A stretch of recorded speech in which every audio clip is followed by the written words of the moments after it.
Hello, আসসালামু আলাইকুম। আজকে আমি ঢেঁড়স দিয়ে আলুর চচ্চড়ি নিয়ে চলে এসেছি। তো সবাই আমরা বাসায় চচ্চড়িটা পছন্দ করি, সবাই কম বেশি করে।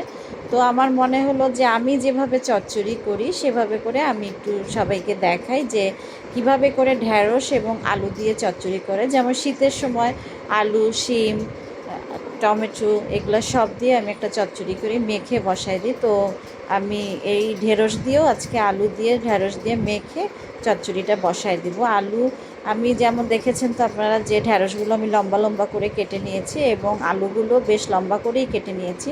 তারপর পেঁয়াজ কুচি দিয়েছি, কাঁচামরিচ লম্বা লম্বা করে কেটে দিয়েছি এবং সাথে আমি মরিচের গুঁড়া, যেহেতু আমি কাঁচামরিচ দিয়েছি সেহেতু মরিচের গুঁড়া সামান্য দিব জাস্ট কালারের জন্য, হলুদের গুঁড়া এবং ধনের গুঁড়া এবং পরিমাণ মতো তেল দিতে হবে।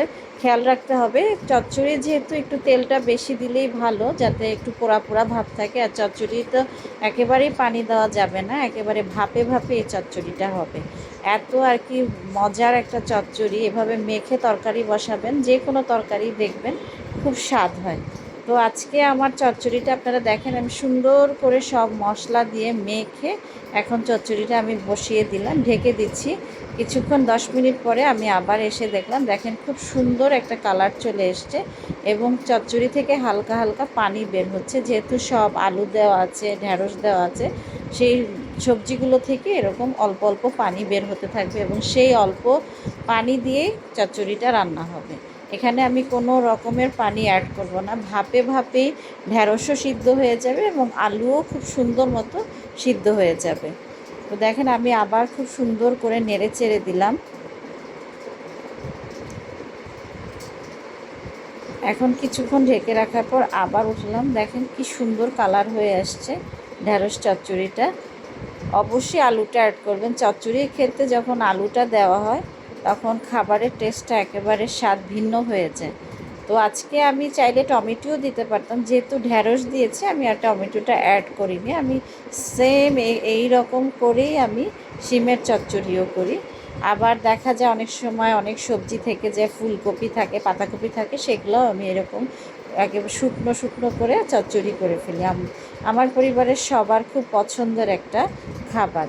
যেহেতু আর কি মাছ ডালের সাথে তো একটা ভাজি, শাক বা চচ্চড়ি লাগে। তো আজকে আমি আমি আজকে ঢেঁড়স এবং আলু দিয়ে সুন্দর করে শুকনা শুকনা করে পোড়া পোড়া করে একটা চচ্চড়ি করে আপনাদের দেখালাম।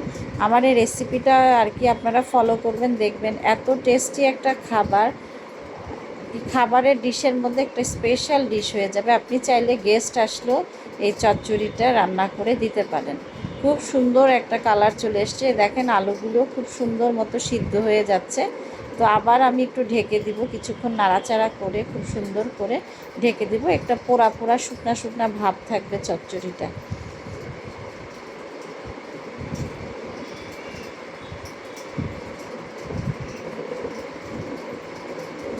এখন আমি চচ্চড়িটা ঢেকে দিলাম। আমার গাছে, আমার বাসায় আজকে ধনিয়া পাতা ছিল না, তো এই গাছ থেকে আমি ধনিয়া পাতা, বাসায় ধনিয়া পাতা ছিল না তাই আমি গাছ থেকে, দেখেন আমার ধনিয়া পাতা গাছগুলো, এখান থেকে আমি ধনিয়া পাতা ছিঁড়ে তারপরে ঢেঁড়স চচ্চড়িতে দিব। নিজের গাছ থেকে সবজি বা কোনো ফল টল পাড়তে ভালোই লাগে, তো এটাও আমি আপনাদের দেখালাম যে কিভাবে করে আমি ধনিয়া পাতা লাগাইছি। বাসায় এরকম বিলাতি ধনিয়া পাতা এনে জাস্ট গোড়াগুলো পুঁতে রাখবেন, দেখবেন সুন্দর ধনিয়া পাতা হয়ে যাবে। তো এখন দেখি আমার চচ্চড়িটার কি অবস্থা। খুব সুন্দর মতো চচ্চড়িটা হয়ে গেছে দেখেন, এবং কালারটাও খুব সুন্দর আসছে। আলুগুলো খুব সুন্দর সিদ্ধ হয়ে গেছে, একেবারেই পানি দেয়নি, এটা ভাপে ভাপে এই চচ্চড়িটা হয়েছে।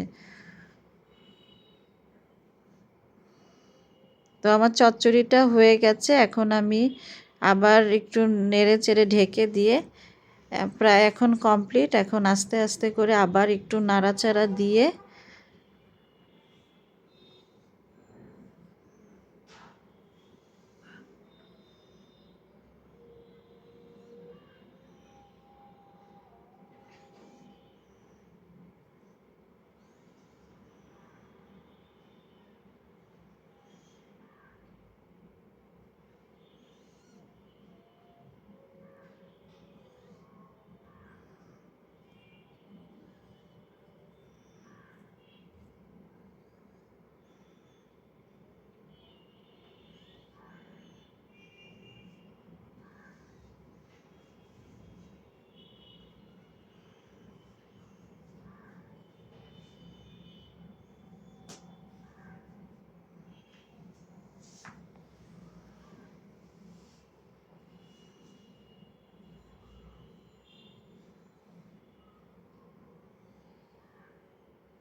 চচ্চড়িটা প্রায় কমপ্লিট হয়ে গেছে। এখন ধনেপাতা দিয়ে সুন্দর মতো চচ্চড়িটা আবার একটু হালকা ভাপে রেখে নামায় ফেলবো। তো দেখেন আমার চচ্চড়িটা রেডি হয়ে গেছে। আপনাদের যদি এই ঢেঁড়স আলুর চচ্চড়িটা ভালো লাগে অবশ্যই সাবস্ক্রাইব করবেন এবং আমার